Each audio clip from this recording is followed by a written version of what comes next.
Bonjour tout le monde, bonjour peuple de Dieu. Nous allons maintenant, après avoir enseigné sur l'Église, comment le fondement se place et comment qu'on peut voir dans Matthieu, dans les instructions de Jésus, dans les béatitudes, et c'est les instructions de son gouvernement. Maintenant, vu qu'on a aussi vu le gouvernement céleste en partie, nous allons maintenant voir dans l'Église. Qu'est-ce qui se passe dans l'Église aujourd'hui et qu'est-ce qui s'est passé dans l'Église du corps de Christ au commencement, quand Jésus est venu lui-même annoncer sa visite pour établir l'Assemblée apostolique. Selon les apôtres, que Jésus lui-même a instruit pour faire une bonne marche dans le Seigneur, afin que le Père soit glorifié en Christ. Donc, nous allons voir aussi l'apostasie. Qu'est-ce que c'est vraiment l'apostasie qui a fait en sorte d'amener les gens à croire à toutes sortes de doctrines, de religions, et de faire en sorte de s'éloigner du vrai fondement de la croix. Le fondement apostolique doit passer par l'œuvre de la croix. Si le fondement n'est pas fondé sur ce fondement qu'on a vu, selon le Christ qui lui-même est le fondement, qu'on a vu dans les 7 armes de l'armure du croyant, qui va nous garder dans le temple. Dans le temple, l'Église. Donc, on voit aujourd'hui que le temple de Dieu, l'esprit de l'Antéchrist, elle était là depuis Paul, que ça a créé des divisions. Ça a créé des divisions de langage, en fait, qui se sont dispersées à travers le monde entier et qu'aujourd'hui, on voit l'apostasie encore plus grande que là, que là le temps des apôtres. C'était le commencement. Paul lui dit lui-même, l'esprit de l'Antéchrist est déjà dans l'Église. L'esprit de l'Antéchrist, c'est l'esprit de l'apostasie. C'est tout ce qui est contre Dieu. C'est tout ce qui est mensonge. C'est tout ce qui n'est pas selon le fondement de Jésus-Christ en nous.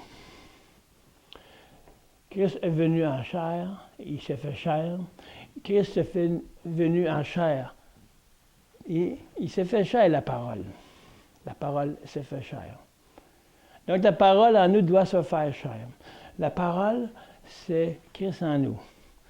Christ en nous, c'est celui qui se fait chair à travers nous. Nous sommes sa chair qui porte Dieu en nous. Si nous ne sommes pas de cette façon, nous portons notre propre nature. La nature de Dieu, elle est intégrée, elle est imbibée en nous par l'œuvre de la croix qui fait en sorte de donner une nouvelle vie. Et c'est cette vie qui doit bâtir, qui doit être construite selon la parole. C'est la parole qui construit sa parole. C'est le Saint-Esprit qui conduit notre esprit de l'Église. De l'Église qui va plaire à Dieu. Et non pas selon les hommes. Il y en a une seule, c'est celle du corps de Christ, par Christ crucifié, et que nous sommes en lui. Il s'est fait en nous chair, car nous portons maintenant la chair vivante à travers nous. Christ s'est fait chair à travers nous. Il nous a donné un cœur de chair. Un cœur de chair qui peut être palpable, ou qui est capable d'entendre et d'écouter avec un cœur sincère. Mais nous étions dans les cœurs durs. Un cœur qui ne pouvait pas entreprendre et comprendre les choses de Dieu parce que nous étions trop centré sur soi-même. Maintenant, Jésus est venu pour ça, pour qu'on puisse être centré sur lui et non sur soi-même. Soi-même fait en sorte que l'orgueil prend la place et elle s'appelle l'apostasie. C'est pas apostolique. C'est apostasie. Tout ce qui est contraire aux actions de Dieu. Tout ce qui est contraire aux actions du Saint-Esprit. Tout ce qui est contraire à la parole. La parole, elle est vivante. Si elle est juste une parole, comme je répète, elle est annoncée selon notre propre voix. Mais si c'est le Saint-Esprit qui nous réveille la parole dans une façon que le Saint-Esprit lui-même nous transforme pour enseigner ou amener la parole aux gens, selon les Écritures vivantes. Si la parole n'est pas vivifiée, elle est morte. Donc, c'est une lettre. Donc, elle est distribuée en lettres par les efforts humains, les efforts des hommes par la psychologie humaine. Dieu, oui, je ne suis pas contre la psychologie, mais la psychologie maintenant doit être vivante. Elle doit être transformée en lui. La psychologie de Dieu sert à être un nouvel homme et non pas selon l'intelligence de l'être humain, selon leur propre vision, leur propre pensée, pour essayer de faire les choses à leur façon, puis apporter des mensonges à travers le peuple de Dieu. La séduction est forte, parce qu'elle plaît aux oreilles, elle plaît à ce qu'on aime, parce que c'est nos efforts. On aime faire des efforts. Donc, on joue avec les émotions. La psychologie humaine joue avec l'émotion. Tandis qu'avec le fonctionnement de la psychologie de Dieu, elle n'est pas d'une façon intelligente humaine. Dieu se sert de son Fils dans la vie renouvelée, qui est celle de la vérité. Oui, Dieu nous a fait psychologiquement, mais non pas selon que la nature humaine a formé par la survie de l'homme, par l'intelligence de l'homme. Elle doit être renouvelée dans l'intelligence de Christ. Donc, ce n'est plus la même chose. Non, l'intelligence de Dieu, la sagesse de Dieu, n'est pas un jeu de bonne intention et de vouloir faire les choses par nous-mêmes, puis être bien émotionnel avec un esprit d'émotion qui vient du mensonge. Le mensonge nous donne de la force dans notre vieille nature. On cherche à avoir la survie de nos émotions pour ne pas être triste. Si on peut avoir une émotion qui plaît à mes oreilles en faisant un effort pour aller toucher au cœur de Dieu, je pense par moi-même, hey, je l'ai eu, j'ai fait un effort, puis je suis dans la grâce. C'est pas vrai. La grâce de Dieu ne vient pas de nos propres forces. La grâce de Dieu vient à cause qu'on a donné notre vie et que la grâce surabonde sur moi. C'est là-dessus qu'il faut bâtir l'Église, sur Christ, qu'on a étudié, qui vont se propager ces enseignements, afin que tous voient que la vérité est contraire du mensonge. L'apostolique est contraire de l'apostasie.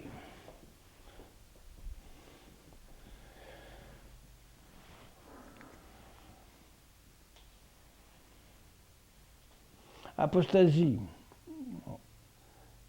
On va commencer par emmener un sens de l'apostasie qui fait en sorte de démontrer où est-ce qu'on est rendu aujourd'hui à cause du mensonge.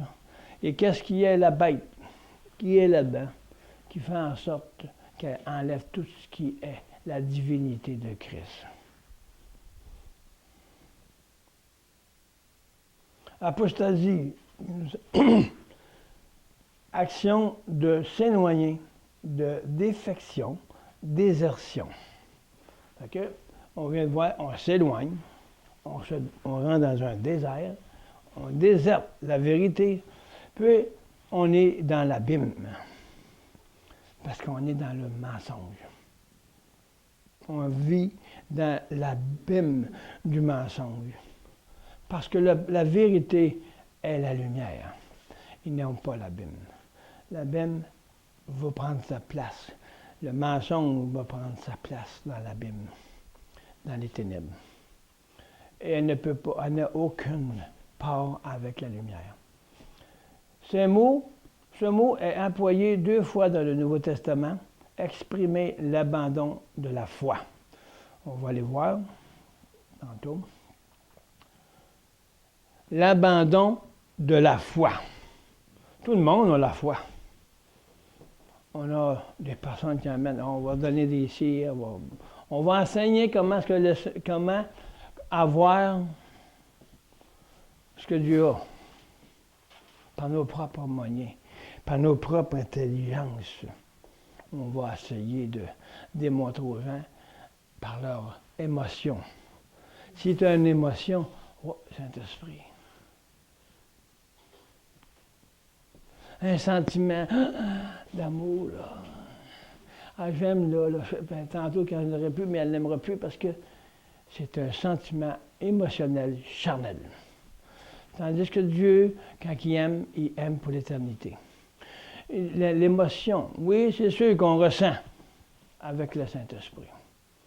Mais on ne le ressent pas de la même façon. Il ne vient pas de l'intérieur, il vient de l'extérieur.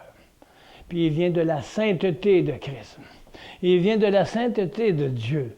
Elle vient de la sainteté du Saint-Esprit. Parce que quand le Saint-Esprit parle à ton esprit, il parle à l'Esprit Saint qui est en toi. Il ne parle pas à la chair. Il ne parle pas à tes émotions. Il ne parle pas à ton esprit charnel qui va faire en sorte « Waouh! » Mais quand que l'Esprit de Dieu parle, ce n'est pas le même sentiment. Ce n'est pas un sentiment qui va se disperser puis qui va s'éloigner de la vérité pour te montrer que toi, tu l'as l'affaire. C'est un esprit d'humilité que tu vas ressentir. Un amour qui va aimer la vérité.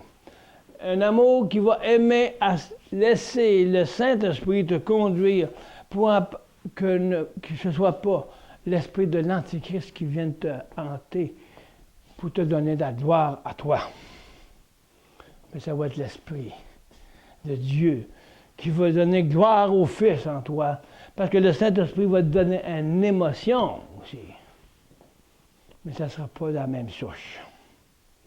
Ça va venir directement de l'action du Saint-Esprit. Ça va être l'action du Saint-Esprit qui va donner un sentiment de joie.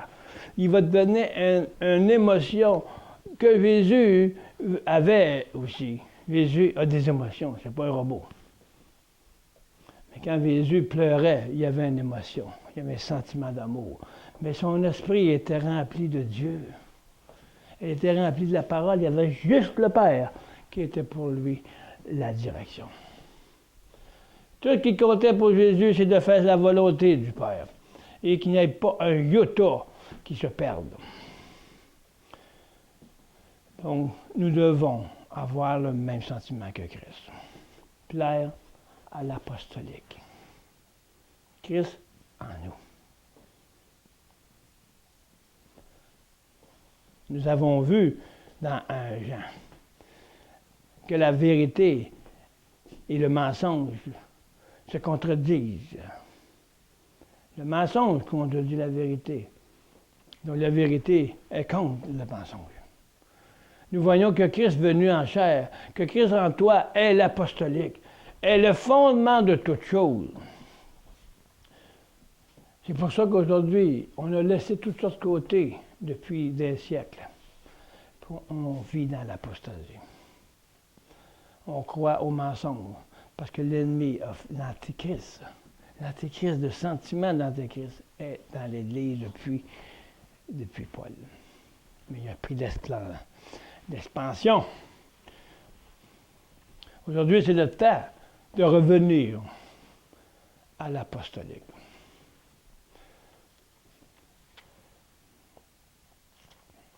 Nous ne devons pas abandonner la foi. C'est quoi, la foi?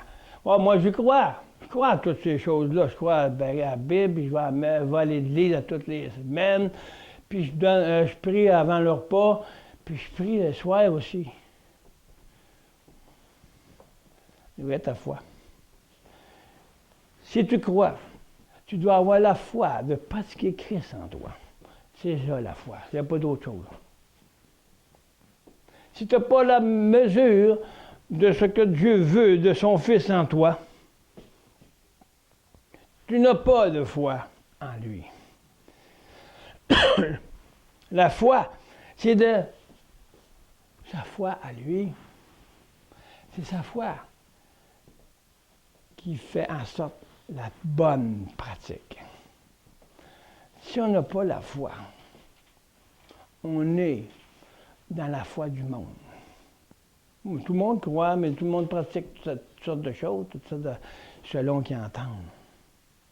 C'est qui les fautifs dans ça? C'est les responsables de la parole. Les responsables de la parole vont avoir à répondre de leur parole. Parce qu'ils amènent la parole de la chair, qui vient de leurs intelligences, de leur propre sagesse. Ils vont avoir à répondre de ça, parce qu'ils se sont éloignés de la foi. La foi, c'est de croire en Christ. Christ, chrétien, c'est croire en Christ. C'est pas juste croire à la parole. En veut dire, il doit faire sa vie en nous. Chrétien, croire en Christ. Croire en lui. Croire que lui fait les choses. C'est ça la foi. C'est pas n'importe quoi. C'est pas d'avoir une émotion, puis ainsi, puis ça. Si tu as des émotions, tu as des sentiments qui soient les sentiments de celui qui habite en toi. Pas des sentiments que tu recherches pour avoir une lueur d'espoir. Tu n'as pas une lueur d'espoir avec Jésus. Tu l'as, l'espoir. Quand il est en toi, l'espoir va toujours rester. Parce qu'elle est l'amour, elle est la croyance, elle est la foi. C'est l'espoir. C'est de croire que Christ habite en toi et de vivre cette foi-là. C'est ça, garder la foi. Puis c'est cette foi-là qui va te faire passer toutes sortes de problèmes. C'est cette foi-là qui va te faire voir que Christ va venir. C'est cette foi-là que tu vas voir la lumière venir dans les ténèbres. Ce n'est pas une foi envers toi-même qui te donne un peu d'espoir. Dieu n'est pas un peu d'espoir. Il est l'espoir de toute l'éternité. Il est l'alpha et l'oméga. Il est l'espoir de tout temps. Mais le monde a l'espoir d'un petit temps. Quand ça va bien, on a de l'espoir. À la minute qu'il y a un trouble, il n'y a plus de foi. Ils n'ont plus d'espoir parce qu'ils n'ont pas su à laisser le Saint-Esprit mettre la vraie pratique de leur croyance en eux. Elle est restée en lettres. Donc, ils désertent la vérité. Ils sont en défection. Ils ne sont pas en affection avec Dieu, mais ils sont défectueux. Défectueux d'avec l'affection de Dieu, du Christ en nous, la foi qui donne la guérison. La guérison de toutes les guérisons qui va faire l'enlèvement que nous serons guéris de toutes choses. C'est l'enlèvement qui va guérir toutes choses. C'est quand Jésus va venir nous chercher. Est-ce que j'ai la foi de guérir quand il va venir me chercher en son temps, puis autant que lui me guérir, ou chercher juste à aller partout, aller apprendre ci, puis apprendre ça, pour me faire guérir, pour jouer mes émotions, ou si j'ai foi à ce qui est le guérisseur.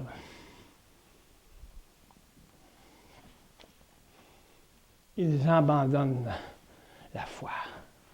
Ils abandonnent la pure vie de notre Seigneur par l'œuvre de la croix. Est-ce que tu crois à la croix qui va transformer ta vie pour apporter la parole de Dieu?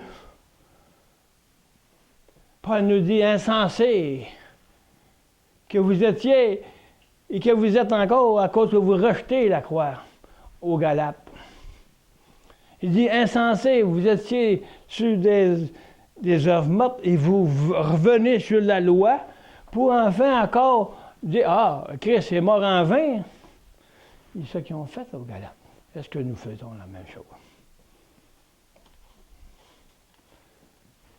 C'est beau parler de nouvelle vie, que c'est Christ qui vit en toi, c'est lui qui fait tout, mais tu es menteur parce que tu ne parles pas de ce que la croix fait pour toi. L'ennemi est très subtil, il va aller chercher des paroles de la parole de Dieu, puis il va les falsifier à la façon juste de ce qui est de son intelligence, pour enlever la puissance de Dieu. Ça sert de théologie, puis il en interprète à sa façon, selon sa connaissance.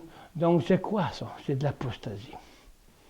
C'est de l'apostasie parce qu'elle ne vient pas d'une nouvelle vie, elle vient de la vie de son intelligence. L'intelligence renouvelée, c'est la sagesse de Dieu. Donc, c'est la sagesse de Dieu qui doit parler en toi. Donc, c'est Jésus en toi qui doit parler. C'est le oint que tu dois être pour que la parole sorte de ta bouche comme étant la vie et non la vie de l'intelligence, de la sagesse humaine.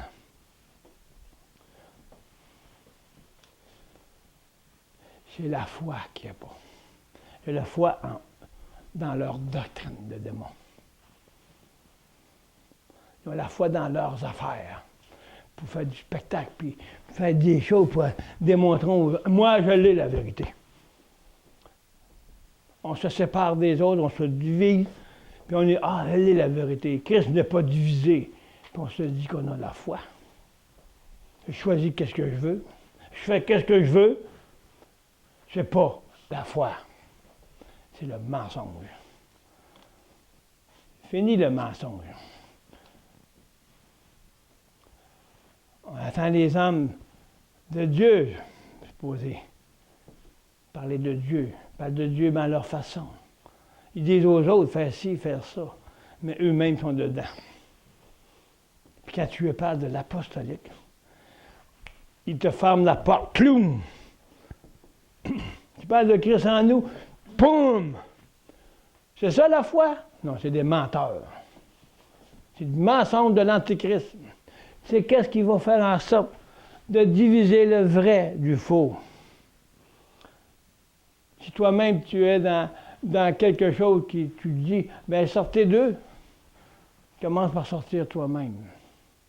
Parce que si tu ne sors pas toi-même, c'est parce que tu aimes leur patente, leur doctrine. Puis tu restes dans la fausseté parce que tu vas. Qu'est-ce qu'il y a là-dedans? Si tu parles d'apostolique, tu fermes la porte. Regarde, Christ n'est pas en toi. Tu es un faux docteur. Tu es un faux prophète. Tu es un faux évangéliste. Parce que la parole ne dit pas. Reste. Tu es dans la dénomination ou dans quelle doctrine de démon que tu es. Tu amènes la parole, mais tu fais la contraire de ce que tu dis. Donc, qu'est-ce qui va faire en sorte de pouvoir faire ce que tu dis? Mais rentre dans l'apostolique. Sors. Tu dis de sortir du milieu d'eux, des protestants. Qui es-tu, toi? Si tu n'as pas Christ en toi, si tu fermes la porte à l'apostolique, tu es un protestant. Tu es un protestant de Dieu. Peut-être pas de notre Église. Parce qu'ils sont tous protestants de l'un de l'autre. Ils protestent chacun leur doctrine. Ils viennent nous dire, sortez du milieu d'eux. Si tu sors du milieu d'eux, c'est pour entrer dans quelque chose de mieux, qui est éternel. C'est dans le Christ vivant en toi, dans l'apostolique, selon les apôtres. C'est ça que tu dois prêcher aujourd'hui. Revenir à ce qui était. Et tu parleras en ce temps-là. Mais sache, mon frère, que tu fais perdre la foi, parce que tu ne l'as pas, la foi. Tu as la foi à ton affaire. Mais quand tu me parleras de Christ en toi, qui est ta vie, qui t'annonce la vie de l'Église en tant que corps de Christ, que Christ est le chef, on se reparlera. Mais tu ne t'éloigneras pas parce que tu vas venir vers ça. Que là, réveillez-vous, parce qu'on dort dans nos propres doctrines. C'est l'apostasie.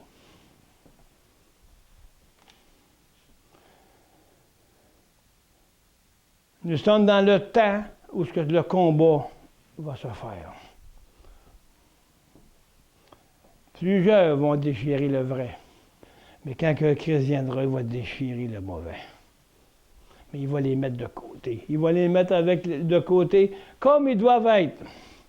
Mais nous, qui voulons être selon la foi, il n'a pas dit, c'est la foi en celui qu'on croit, Christ, l'espérance de toutes choses en nous. Si Christ n'est pas l'espérance de toutes choses en toi, tu ne vaux zéro selon la foi. Tu peux croire, mais elle n'a pas de force. Tu emmènes le peuple de Dieu dans l'erreur. Mais Dieu connaît. Nous revenons à ce que les apôtres nous ont enseigné. De ne pas s'éloigner, puis abandonner la foi de Christ qui est notre vie. Cette pratique qui est et qui doit être pour la fin, pour le retour de notre Seigneur. Paul est faussement accusé d'enseigner aux Juifs et de renoncer à Moïse. L'apostasie de Moïse. Le même apôtre annonce formellement, on va aller dans Actes 21. On va commencer à 20. Ses auditeurs, 20 Actes, ses auditeurs furent émerveillés, tous chantaient la gloire de Dieu pour ils lui dire, « Cher frère, tu connais la situation. Tu en demeuras passionnément attaché à la loi de Moïse, qu'il continue à observer scrupuleusement. Ils ont entendu dire que tu enseignes à tous les Juifs disséminés et à l'étranger d'abandonner la loi de Moïse. Tu leur dirais aussi de ne plus faire circoncire leurs enfants et, d'une manière générale, de ne plus suivre les coutumes juives. » C'était pour ce temps-là. C'était ça que Dieu avait prédestiné pour Moïse et l'Ancien Testament, l'Ancienne Alliance. Mais il nous dit ici, il ne faut plus que tu fasses ça. La loi de Moïse ou la loi des hommes, il y a quelle différence il y a? La loi de Moïse, que Dieu a donnée à Moïse, c'était pour démontrer à la loi des hommes qui n'étaient pas capables de l'accomplir, la loi. Et si tu fais la même chose aujourd'hui, mais c'est tu essaies d'accomplir la loi par toi-même, par ta propre chair. Tu essaies d'accomplir la loi de la vérité. Wow! Tu essaies d'accomplir la loi de la vérité par la loi de l'homme naturel. Il y a une différence avec la loi de Moïse. La loi de Moïse a donné en sorte que l'homme n'a pas pu rien faire, accomplir un seul commandement. C'est parce que si tu oublies, si tu as un commandement que tu ne fais pas, les autres tombent à zéro. Fait que toi, tu essaies de marcher dans le monde avec ta doctrine, de ta loi. Tu essaies d'être mieux en mieux. Mais si tu pêches une fois, tu es fait. Parce que tu oublies, Christ n'est pas ta vie. Christ n'est pas ton Seigneur, tu n'es pas ton Sauveur. Parce que tu marches encore par la loi de ta chair. Ta foi n'est pas à bonne place. Ta foi est dans les choses que toi, tu te forces pour accomplir la loi de la vérité. C'est Jésus qui a fait la loi. C'est Jésus qui est la loi. C'est lui la vérité. C'est lui le seul qui a pu l'accomplir parce qu'il était Dieu. Toi, tu es Dieu pour essayer par ta propre force, de ta loi, de ta doctrine, de ta force intellectuelle. C'est ta loi, ça. Puis toute loi qui vient de l'homme naturel est mensonge envers Dieu. Donc réveille-toi, toi qui dors. Aie la foi à la bonne place. Pratique la vie de la nature de Dieu, la loi de la vérité. Puis là, Paul, quoi faire donc? De toute façon, ils vont certainement apprendre ton arrivée, alors inévitablement, une foule énorme se rassemblera. Voici ce que nous te conseillons. Nous avons parmi nous 4 hommes qui ont fait vœu du Nazaréen. Donc, bon, on voit ici que Paul, il était mal vu. Il annonçait Christ. Christ est la loi. C'est ça que Paul enseignait. Christ en toi, c'est la loi. C'est la loi contre le mensonge. Parce que si tu essaies de sauver ton âme par tes propres forces, tu marches selon la loi de la chair.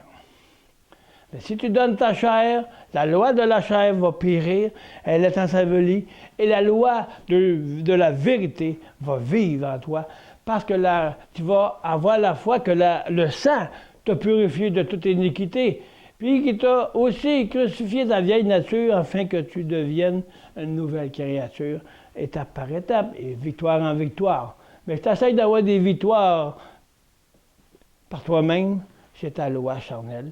Donc, elle n'a aucune part avec la loi de la vérité.